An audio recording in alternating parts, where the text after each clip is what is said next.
Good morning, Jai Hind, and I welcome you on the Filler Farm. Okay, so due to some technical reason, unable to on my video. So let's see. Let's begin today's class without getting delay. Uh, it's 10 to 15 minutes. We got delay, and let's start without getting delay now. See. So it's really good to have session today. And again, today we are going to discuss the most important topic that is Lang and Parole, Pidgin and Creole, etc. These are the language varieties which we are going to discuss today. Okay. So join the class quickly and let's begin today's class.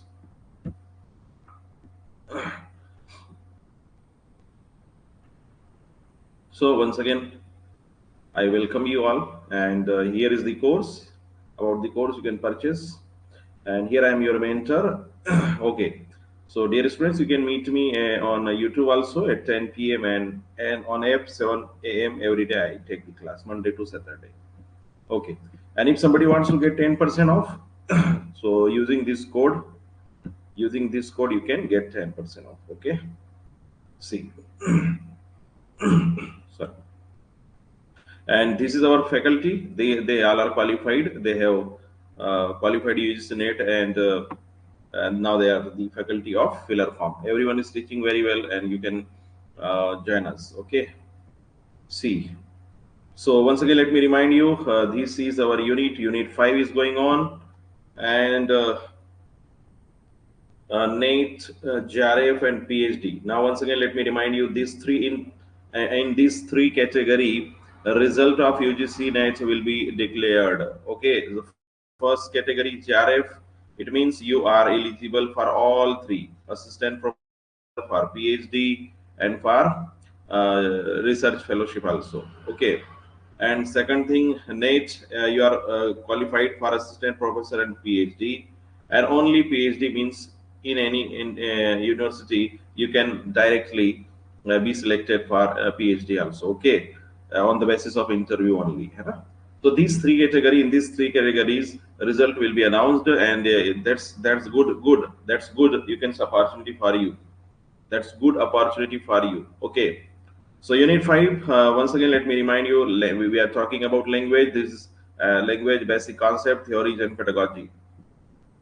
So once again, let's start today's class. We are talking about language varieties, and in language varieties, these are two categories are very important. Okay, pigeons and creoles.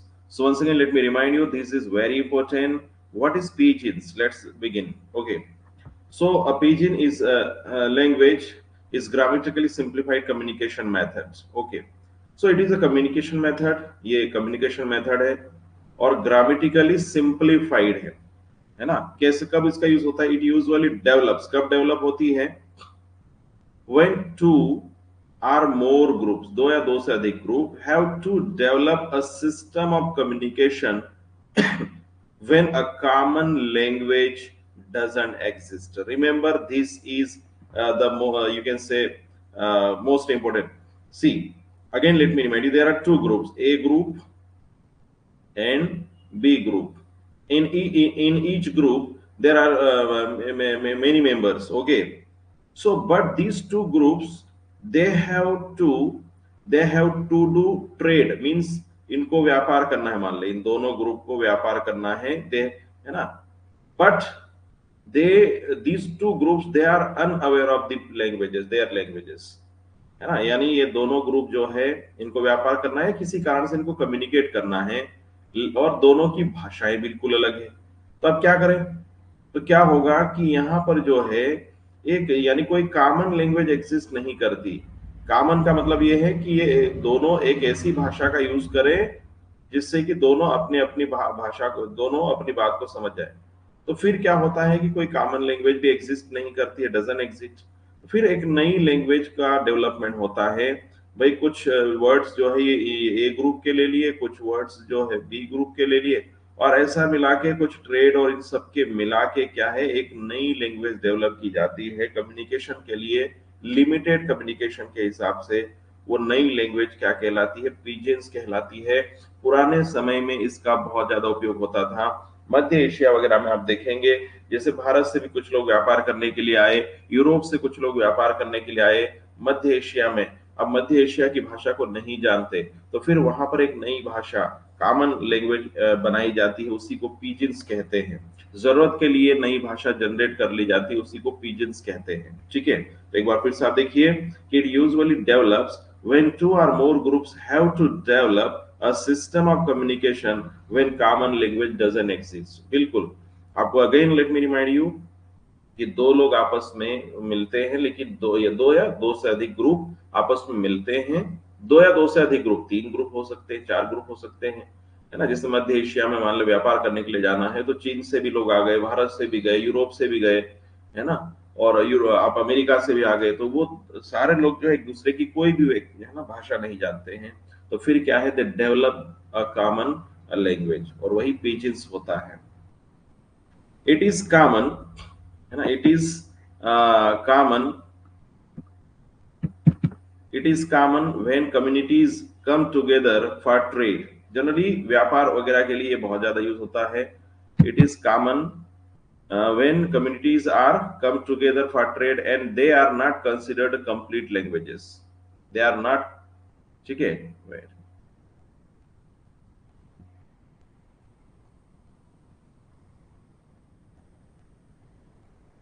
ठीक है, सी, तो यहाँ पर क्या है, ज्यादातर व्यापार के उद्देश्य से जब लोग इकट्ठे होते हैं, और वहां पर क्या है, कोई कंप्लीट लैंग्वेज नहीं होती है ना, वहां पर दूसरी कोई कंप्लीट लैंग्वेज नहीं होती है, तो फिर ये भाषा का विकास होता है। पिजिन्स आर नॉट नेटिव, दूसरी बड़ी बात है कि ये नेटिव लैंग्वेज भी नहीं है टू एनी स्पीच कम्युनिटी, है ना। जहां पर ये डेवलप हो रही है वहां पर कोई नेटिव लैंग्वेज भी नहीं है।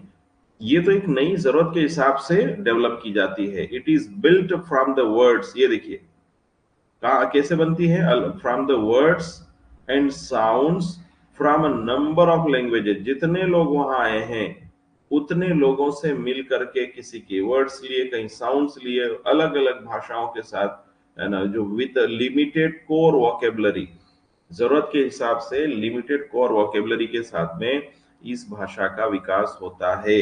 कोई नेटिव लैंग्वेज नहीं होती जिसको अपना लिया, ये नई जनरेट होती है, अनेकों भाषाओं से मिलकर के एक कॉमन लैंग्वेज डेवलप की जाती है, जिससे कि सभी लोग एक दूसरे की बात को समझ सके और उनका व्यापार हो सके।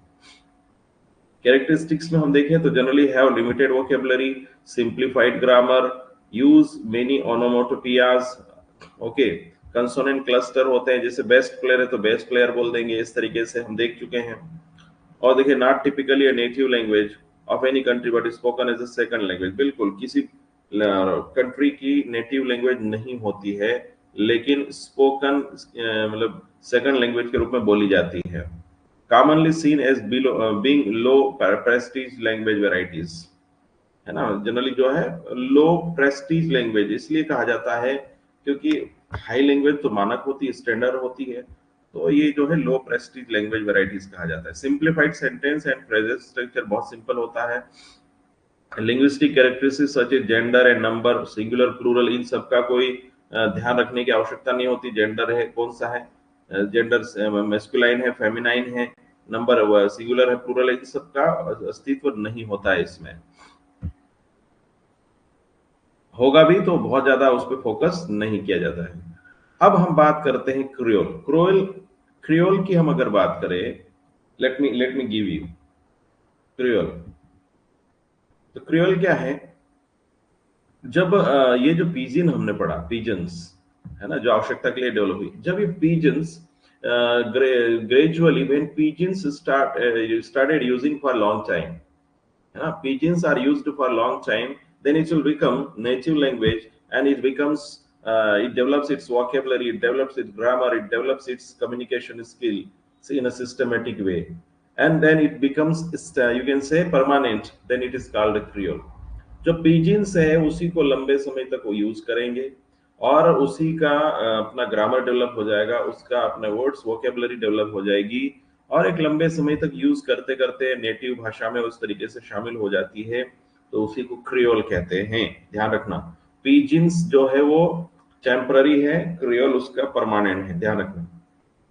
According to Wikipedia a creole language is a stable, ये देखिए क्रियोल लैंग्वेज क्या है, स्टेबल है, नेचुरल लैंग्वेज है, that starts with a simplified pidgins, ये देखिए starts with a simplified pidgin, then evolves by mixing two or more languages into a new one, ये देखिए। तो दो या दो से अधिक भाषाओं से मिलकर के पिजिन्स का जो विकास हुआ है वही फिर एक न्यू वन के यानी नई भाषा के रूप में स्थायी हो जाती है, उसी को क्रियोल कहते हैं। बस सिंपल ध्यान रखना, पिजिन का स्थायी रूप जो है क्रियोल है। It can be a new mother tongue. Definitely, it can be a new mother tongue to replace a farmer mother tongue. बिल्कुल, ये नई मदर टंग हो सकती है, उस पर्टिकुलर जहां पे डेवलप हुई उनके लिए ये क्या है, नेटिव हो जाएगी, उनके लिए ये मदर टंग के रूप में काम करेगी, और उनकी जो पुरानी फार्मर मदर टंग है उसको रिप्लेस करने का काम करेगी। इसके क्रियोल के दो इंपॉर्टेंट फैक्ट क्या है, पहला ये है कि creole is a natural language, remember, that develops from natural use. Creole is a natural language that develops from natural use. It is not constructed like ये देखिए Esperanto और Klingon, ये देखिए टू इंपॉर्टेंट कैरेक्टरिस्टिक्स में देखिए, creole is a natural language that develops from naturally. बिल्कुल, creole क्या है, नेचुरल लैंग्वेज इसलिए है क्योंकि नेचुरली जो अलग अलग भाषाओं के जो नेचुरली कॉमन वर्ड्स होते हैं उनको मिला के पिजिन्स का विकास हुआ, और फिर बार बार उसको नेचुरली लोग यूज करते हैं तो वो फिर नेचुरल लैंग्वेज बन जाती है। It is not considered like Esperanto, तो ये उधर की भाषाएं हैं।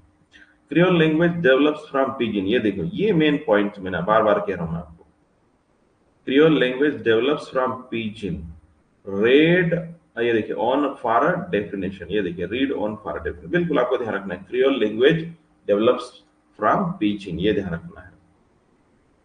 A Creole is a language that has evolved from contact between European language, ये देखिए क्रियोल कैसे डेवलप हुई, जो यूरोपियन भाषाएं हैं उनसे डेवलप होती है, उनके कांटेक्ट में आने से। देखिए कौन कौन, फ्रेंच है, इंग्लिश है, पुर्तगीज है, एंड अ लोकल लैंग्वेज, और वहां की कोई पर्टिकुलर लोकल लैंग्वेज है, or a variety of local languages, या है ना जैसे, ठीक है। तो यहाँ पर क्या है, एक नई क्रियोल का डेवलपमेंट हुआ, है ना। मान ले एक जगह पे फ्रेंच बोलने वाले, इंग्लिश बोलने वाले और पुर्तगीज बोलने वाले और लोकल लैंग्वेज वहां जहां पर व्यापार कर रहे हैं वहां पहुंचते हैं, तो फिर क्या होता है कि ये सभी लोग एक दूसरे की भाषा पूरी नहीं जानते भाई। मान लो फ्रेंच वाला इंग्लिश जानता है लेकिन पुर्तगीज नहीं जानता, लोकल लैंग्वेज नहीं जानता, लोकल लैंग्वेज इन तीनों लैंग्वेज को नहीं जानता है। And that is, this is the reason the localite people, they don't know the three all languages, French, English and Portuguese, and that is the reason that they develop new language, और इसीलिए फिर एक नई भाषा का विकास होता है जिससे लोकल लोग भी बोल सके, फ्रेंच भी बोल सके, इंग्लिश वाले भी बोल सके और पुर्तगीज भी, और इसीलिए जो है एक नई पिजिन्स का डेवलपमेंट होता है, और उसी से फिर जब इसका बार बार यूज होता है तो क्रियोल बन जाती है। Most creoles emerged during the slave, ये देखिए most creoles emerged during the slave trade, ये देखिए, है ना। ज्यादातर क्रियोल्स कब डेवलप हुई, slave trade, and are most commonly associated with the West Indies and Africa. West Indies और अफ्रीका में डेवलप हुई, उसका कारण है वहां पर आपको ज्यादातर दास मिल जाएंगे और व्यापार, है ना, ये सब करते हुए आपको मिलेंगे, ठीक है। There are also many English based creoles in South and South east Asia, ये देखिए आपको अंग्रेजी से मिलकर के बनी हुई बहुत सारी क्रियोल साउथ और साउथ ईस्ट एशिया में भी मिल जाएगी। Some common examples of creole include, क्या क्या एग्जांपल है देखिए, ये सब जो है वहां की लैंग्वेजेस है। हैशियन क्रियोल, फ्रेंच बेस्ड फ्रांस, अच्छा ये बेस्ड क्यों कहा, इंग्लिश बेस्ड फ्रेंच बेस्ड ऐसा क्यों कहा, इनका ज्यादा प्रभाव रहा, इनका ज्यादा प्रभाव रहा, इनका ज्यादा प्रभाव रहा।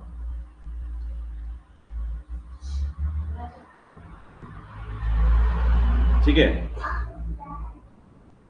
चलिए, जमैकन, है ना। जमैकन पाइटोस ये भी इंग्लिश बेस्ड है, इंग्लिश का ज्यादा प्रभाव रहा। रीयूनियन इज फ्रेंच बेस्ड है। So these are the all examples of creole, बिल्कुल आपको ध्यान रखना है। ठीक है, एक बार और फिर देखिए, फुल्ली डेवलप्ड ग्रामर, उसमें क्या थी, है ना, उसमें ग्रामेटिकल था लेकिन कम थी पिजन्स में। एक्सटेंसिव वोकेबलरी, बिल्कुल इसमें बहुत ज्यादा वोकेबलरी भी हो जाएगी।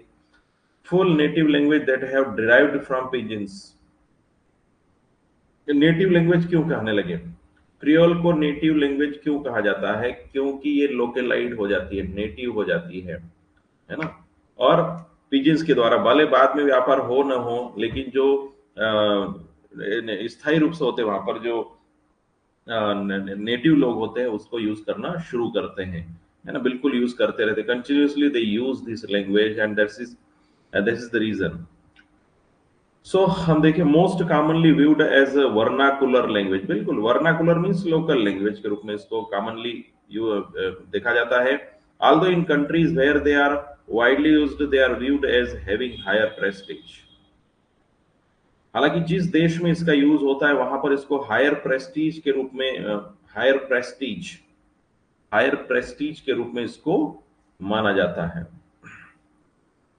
Most creoles are born of contact between European and native languages, ज्यादातर क्योंकि यूरोप में जो यूरोपियन है उनके कॉन्टेक्ट में जो लोकल लैंग्वेजेस आई उनसे क्रियोल्स का जन्म हुआ। ऐसा क्यों, क्योंकि आपने देखा होगा 14 या 13 14 16 17 सेंचुरी में आप देखा होगा, है ना, 16वीं 17वीं शताब्दी में आपने देखा कि जो यूरोपियन है, ब्रिटेन है, पुर्तगाल है ना, इंग्लैंड, ये सब जो है, या आप देखेंगे स्पेन है, फ्रांस, ये सब क्या है, यूरोपियन जितनी भी ज्यादातर कंट्रीज है, ये 16वीं 17वीं 15वीं शताब्दी में क्या है, व्यापार करने के लिए निकले थे। इंडिया में भी आए, पूरे विश्व अलग अलग वर्ल्ड में फैले।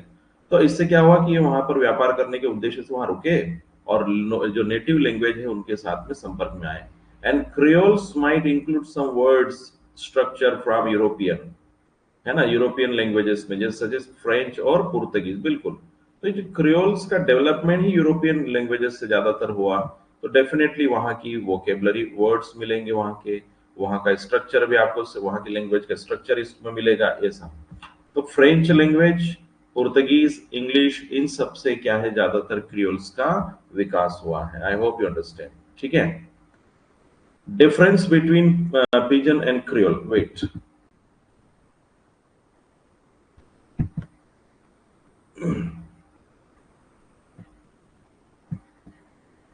okay. So my voice, am I audible? Due to technical issue, unable to on my video, but my my voice is clear. Am I audible?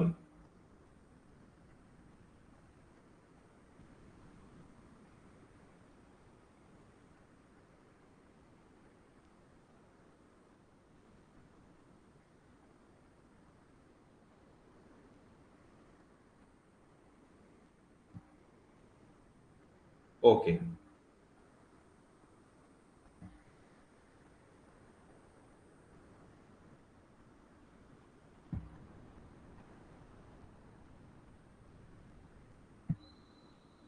See, wait. Let me read this.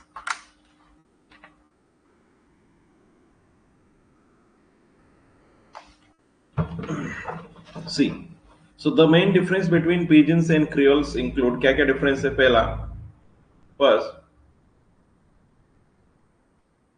pigeons are not spoken as native language. Once again, let me remind you, pigeons जो है वो native language के रूप में use नहीं होती है। Starting में तो बिल्कुल नई लैंग्वेज है। Pidgins are not spoken as a native language, है ना, नेटिव बाय एनी कंट्री, किसी भी देश में। Whereas countries have creoles, they are native language, बिल्कुल। पिजिन्स नेटिव नहीं होती है, जरूरत के लिए उसको डेवलप हुआ है। या अंडरस्टैंड, आपको समझ में आ रहा है? बहुत प्यारे कॉन्सेप्ट बता रहा हूं मैं, आपको कहीं नहीं मिलेंगे। लेकिन जो क्रियोल्स होती है वो क्या है, वो नेटिव के रूप में यूज होती है, because started using the people of the country, they started using pigeons more and more, and for the long time they when they use the pigeons become creoles.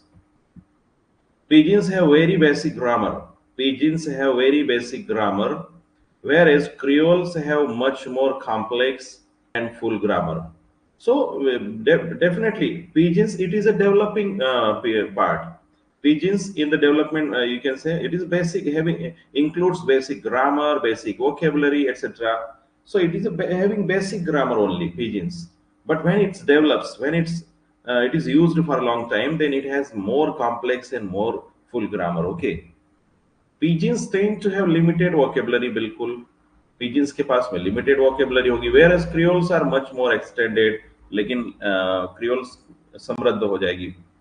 Pigeons are considered reduced forms of the other languages. ये देखिए pigeons क्यों बनती हैं जो दूसरी भाषा के जो है उसके फॉर्म को रिड्यूस करना कम से कम शब्दों को यूज कर मतलब कम से कम से शब्दों में अधिक से अधिक बात कहने के कारण whereas creoles have developed into fully fledged languages of their own और बाद में फिर धीरे धीरे क्या है उसका फिर एक पूरा डेवलपमेंट होता है. तो ये अंतर है आपको ध्यान रखना है. तो ये हमने पढ़ा पिजिन्स और क्रियोल के बारे में. अब हम पढ़ते हैं langue and parole. Very very important. Langue and payroll.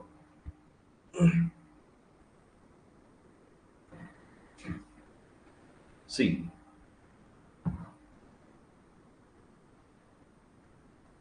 the distinction between the French words, देखिए, लेंग एंड पेरोल क्या अंतर है इसमें देखते हैं. Langue and parole French word है दोनों. दोनों फ्रेंच वर्ड है. दोनों का लेंग का मतलब होता है लैंग्वेज. लेंग मीन्स लैंग्वेज या टंग और पेरोल का मतलब होता है speech. enters the vocabulary of theoretical linguistics with Ferdinand de Saussure, है ना, French linguistic course in general linguistic. ये देखिए सॉसर क्या है इनका वर्क है कोर्स इन जनरल लिंग्विस्टिक. ये वर्क है course in general linguistic which was published posthumously in 1959 after having been collected from student notes. Actual में क्या है फर्डिनेंड डी सोसर जो यूनिवर्सिटी में पढ़ाते थे कॉलेज में पढ़ाते थे उनके विद्यार्थियों ने जो नोट्स बनाए थे फर्डिनेंड डी सोसर के क्लास के उस नोट्स को कंबाइन करने के बाद में उनके डेथ के बाद में क्या है 1915 में जो है इसके ऊपर ये जो कोर्स इन जनरल लिंग्विस्टिक्स जो वर्क आया था. ठीक है कोर्स इन जनरल लिंग्विस्टिक सोसर के नाम से. तो इसमें क्या है इसी में क्या है inter the vocabulary of theoretical linguistic with. तो इसी में जो है आपको लेंग एंड पेरोल का कॉन्सेप्ट मिलेगा. क्या है देखते हैं. The concept of langue and parole was given by Ferdinand de Saussure. है ना इन्होंने जो बच्चों को यूनिवर्सिटी में कॉलेज में जो पढ़ाया इन्होंने और इन्होंने लेंग एंड पेरोल का कॉन्सेप्ट जो दिया वो जो है यहाँ पर है. क्या है ही डेवलप्ड है ना ही डेवलप्ड यहाँ पर आएगा डी. ठीक है he developed structural linguistics and binary oppositions is the most important element of structuralism. ये देखिए है ना. तो यहाँ पर क्या है स्ट्रक्चरल लिंग्विस्टिक्स और इनका कहना है कि कोई भी सेंटेंस कोई भी वर्ड्स कोई जो लैंग्वेज होती है वो स्ट्रक्चर्ड होती है अनस्ट्रक्चर्ड नहीं होती है. ठीक है देखिए हम langue and parole are exist in the form of binary oppositions. है ना. अब ये क्या होता है देखते हैं. These two are French words. पहली बात तो ये है फ्रेंच वर्ड्स हैं. अब यहाँ पर देखिए langue means language or tongue while parole means speech or speaking. ये देखिए है ना parole langue means language or tongue while parole means speech or speaking. Parole means speech or speaking. ध्यान रखना. तो यहां पर जो है जो लेंग है वो लैंग्वेज को डिनोट कर रही है और पेरोल जो है वो स्पीच या स्पीकिंग को डेवलप कर रही है. अब देखिए यहां पर language comprises the set of rule. अब देखिए यहां पर लैंग्वेज जैसे हमने कहा क्या है तो बिल्कुल उसमें उसके हमको पता जैसे हमने लैंग्वेज नाम लिया तो हमें पता चलता है कि उसके अपने सेट ऑफ रूल्स होंगे ग्रामर होगी. है ना कोई भी भाषा है उसके रूल्स होंगे उसकी ग्रामर होगी. इट कंप्राइजेस बिल्कुल. तो लेंग में क्या क्या आता है सिंटेक्स आएगा फोनेटिक्स आएगा स्पेलिंग एंड दूसरी चीज आएगी. लेकिन हम देखते हैं पेरोल में is the making of these rules to produce utterance utterance means to speak, to deliver, to express. Means जब हम लेंग की बात करते हैं तो लेंग क्या है, सेट ऑफ रूल से है, ग्रामर है, सिंटेक्स से है, फोनेटिक्स से है, स्पेलिंग एंड अदर चीजें हैं। लेकिन जैसे हम पेरोल की बात करें तो पेरोल उसका प्रैक्टिकल यूज है, यानी वे ऑफ स्पीकिंग। जब हम ग्रामर और सेट ऑफ रूल्स को, वोकेबलरी को जब हम स्पीच में लेते हैं, जब हम अभिव्यक्ति में लेते हैं, व्हेन वी स्टार्ट स्पीकिंग, तो ये पेरोल हो जाता है। तो लिंक क्या है, सेट ऑफ रूल्स है, पेरोल जो है टू प्रोड्यूस अटरेंस है, टू स्पीक है। ठीक है, लिंग इज इंडिपेंडेंट क्लॉज, बिल्कुल।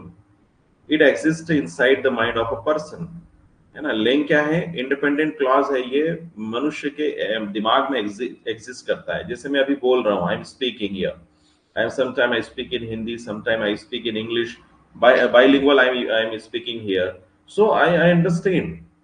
तो ग्रामर, अब जैसे मुझे अगला सेंटेंस में बोलने जा रहा हूं तो मैं ये नहीं देखूंगा कि सेंटेंस कौन सा, the sentence is from which tense, हम टेंस कौन सा है, क्या है, continuously I am speaking.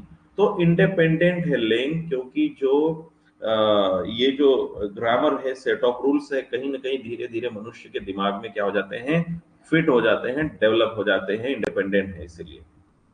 Payroll क्या होता है, पेरोल इज डिपेंडेंट।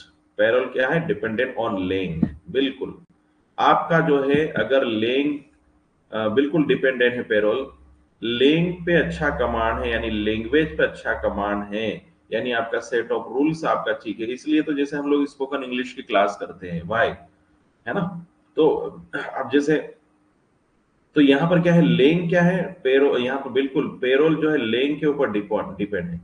यानी आप यू मान लीजिए स्पोकन, है ना, पेरोल क्या है, स्पोकन है पेरोल, है ना। और ये लेंग क्या है, ये लेंग जो है ये लैंग्वेज है। तो आपको जैसे मान लीजिए इंग्लिश नहीं आती, आपको सीखना है, तो पहले क्या है, सेट ऑफ रूल्स और ये सब कुछ सीखेंगे, और उसके बाद में फिर आप स्पोकन करेंगे, यानी पेरोल करेंगे। अब आई होप यू अंडरस्टैंड। तो पेरोल इसलिए डिपेंड है लेंग के ऊपर। Parole is dependent on langue and is merely a manifestation of the abstract systems of governing principles into speech and utterance। ये देखिए, is merely a manifestation of the abstract system of governing principles into speech and utterance। It is not possible without existence of language। बिल्कुल, जो speech है, जो utterance है, ये क्या है, जो सिस्टम एब्स्ट्रैक्ट हमें दिखाई नहीं देता, हमारे माइंड में जो फिट हुआ है, वो सिस्टम को समझने के बाद में हम जो है एक्सप्रेस करते हैं। और बिना लेंग के, बिना सेट ऑफ रूल्स और ग्रामर के, you can not speak, you can not express, means you can not deliver parole. Okay, so I hope you understand. तो लेंग क्या है, आपका सेट ऑफ रूल्स है, ग्रामर है, सिंटेक्स है, पैरोल क्या है, अटरेंस है, डिलीवरेंस है। See, langue is the system of language, whereas parole is the practical use of this system. बिल्कुल, आपको अब समझ में आ गया होगा। द सिस्टम ऑफ लैंग्वेज है, और पेरोल क्या है, practical use of these systems है। पेरोल जो है practical use of these. Lang is the system of language, whereas parole is the practical use of this system। ठीक है। An individual can use the language system, कोई भी language system को use कर सकता है, to produce speech and also to produce writing. बिल्कुल, अगर आपका लैंग्वेज सिस्टम ठीक है, लैंग्वेज सिस्टम का मतलब ये है कि आपकी ग्रामर ठीक है, आपके ग्रामर के रूल्स आपके ठीक है, आपकी वोकेबलरी ठीक है, आपका सिंटेक्स ठीक है, आपके फोनेटिक्स ठीक है, तो कोई भी क्या है, स्पीच को प्रोड्यूस कर सकता है, कोई भी राइटिंग के रूप में वो सिस्टम को प्रोड्यूस कर सकता है। Hence, writing can also be considered as an art of act of payroll। ये देखिए, राइटिंग भी क्या है, act of payroll ही माना जाएगा, क्योंकि लिखने के लिए भी हमें रूल्स की जरूरत पड़ती है। The very existence of a complete ये देखिए, language can not exist without langue and parole. ठीक है, complete language cannot exist without lang and parole। language is thus equal to lang and parole। ये बिल्कुल आपको ध्यान रखना है। So the very existence of complete language cannot exist without, कोई भी जो complete language होती है वो विदाउट लैंग एंड पेरोल, यानी पेरोल और लैंग के बिना अस्तित्व में नहीं रह सकती है। है ना, क्योंकि लैंग्वेज के लिए सिस्टम होना जरूरी है और उसके स्पीच डिलीवरेंस यानी उसको अटरेंस होना भी जरूरी है। Language is thus equal to langue and parole. बिल्कुल, तो इस तरीके से हम देखते हैं कि जो लैंग्वेज है, ये लैंग्वेज क्या है, दोनों है, लैंग भी है और पेरोल भी है। हम लैंग्वेज कहते हैं तो सिर्फ सेट ऑफ रूल्स नहीं होता है। लैंग्वेज मिलता है लैंग से यानी सिस्टम ऑफ रूल से, और पेरोल से यानी वे ऑफ स्पीकिंग से, है ना, practical use of this system. तो language is equal to langue and parole, ध्यान रखना है। These two entities had to exist to make a language complete and meaningful। बिल्कुल, ये दोनों मिलकर के, लैंग एंड पेरोल मिलकर के किसी भी भाषा को मीनिंगफुल और कंप्लीट बनाते हैं। Langue is abstract. बिल्कुल, लैंग एब्स्ट्रैक्ट दिखाई नहीं देता है, and it is difficult to observe and almost impossible to capture. बिल्कुल एब्स्ट्रैक्ट है ना, दिखाई नहीं देता है। आप मान लें अचानक कोई भी नई दूसरी लैंग या सेट ऑफ रूल्स आप देखने सिस्टम, लैंग्वेज सिस्टम आप सीखने के लिए जा रहे हैं, so you cannot you just you know, language is abstract and it is difficult to observe and almost impossible to capture, and that is the reason that we are sometimes unable to learn new languages. Sometimes it is difficult for us to learn new languages because it is very difficult to capture easily. So language is abstract and it is difficult to observe and almost impossible to capture, and this is the reason that in India also, in India language is English language we are trying to learn. Most of the people they don't know English, so speak they started learning English. But sometimes the rules and set of system of language is abstract, so that is why it is difficult to learn. But we learn. Payroll is, however, concrete and can be seen in writing, even recorded as a speak by individuals. लेकिन other hand we see parole क्या concrete है, हम writing के रूप में उसको देख सकते हैं, स्पीच के रूप में हम देख सकते हैं, किसी के द्वारा बोला जा रहा है ऐसा। Language langue exist before parole, ये देखिए, तो पैरोल से पहले लैंग एग्जिस्ट करता है, ये ध्यान रखना है। पहले सिस्टम आएगा, रूल्स आएंगे, उसके बाद ही पैरोल होगा, ठीक है। Langue is the collective act of the whole race, it is internal and innate. So langue is the collective act of the whole race. Whole race का मतलब होता है संपूर्ण प्रजाति के लिए क्या है, ये कलेक्टिव एक्ट है ना। लैंग को जो है पूरी प्रजाति, वो है ना, पर्टिकुलर एरिया में रहने वाली पूरी प्रजाति, जैसे हिंदी है तो हिंदी क्या है, इसका सिस्टम है। तो ये हमारी जो पूरी प्रजाति है, भारतीय प्रजाति है जो हिंदी जानते हैं, उसके लिए ये क्या है, कलेक्टिव एक्ट है। It is internal and innate, it is internal, remember.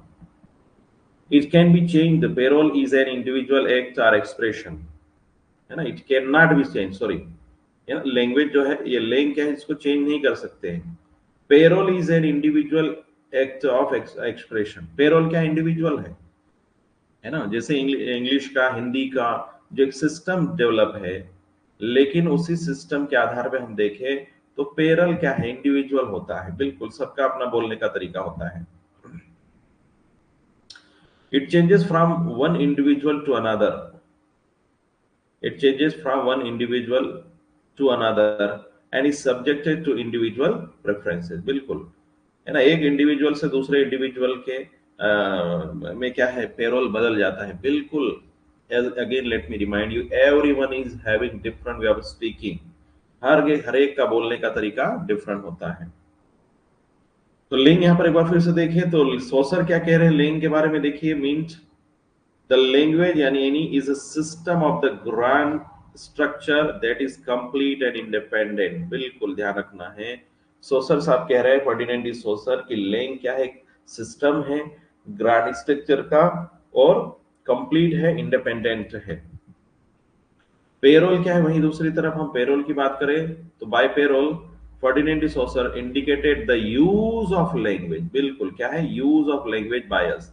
Payroll is always dependent on langue, ध्यान रखना, parole is always dependent on langue. Parole क्या है, लैंग के ऊपर डिपेंडेंट रहेगा। सो दीज आर दी, हमने ये देखा, आप देखिए,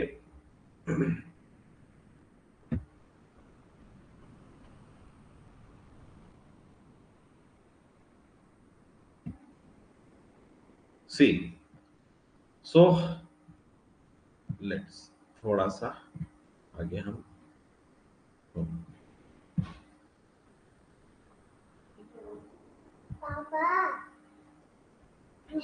ठीक है।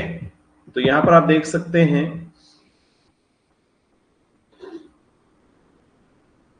सी, तो ये जो लिंक है वो सिस्टम ऑफ लैंग्वेज है, और पेरोल जो है वो पेरोल जो है डिपेंडेंट होता है। सी,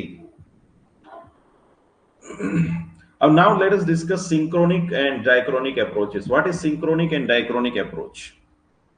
See, सिंक्रोनिक एंड डाइक्रोनिक बहुत महत्वपूर्ण है इंग्लिश में। आपको मैं बहुत सारे कॉन्सेप्ट है यहाँ पर, बहुत सारी चीजें पढ़ा रहा हूँ। Synchronic and diachronic.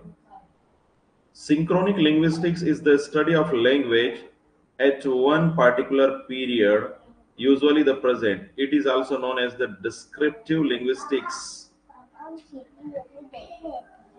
रुक जा, मेरे को क्लास ले लेने ना, ठीक है। तो synchronic linguistics is the study of language at one particular period, usually the present. It is also spoken known as the descriptive linguistics or general linguistics. ठीक है।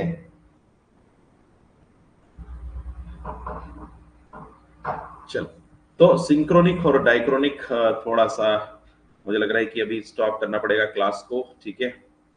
So will be continue tomorrow, है ना, ठीक है। तो ये सारे इस तरीके से हैं, यहाँ पर हम लोग देख लेंगे, ठीक है। So my family members have woke up, so due to late me ठीक है। सो let me end the class today. Will be continue tomorrow, okay? चलिए, ठीक है, it's enough today. चलिए, so I hope you understand. I hope we have discussed major important parts like Pidgin and Creoles, Lang and Payroll. इसके पहले हमने discuss किया था register, है ना। वंस अगेन चलिए एक बार क्विकली हम आप देखें तो रजिस्टर को हमने डिस्कस किया था, व्हाट इज रजिस्टर।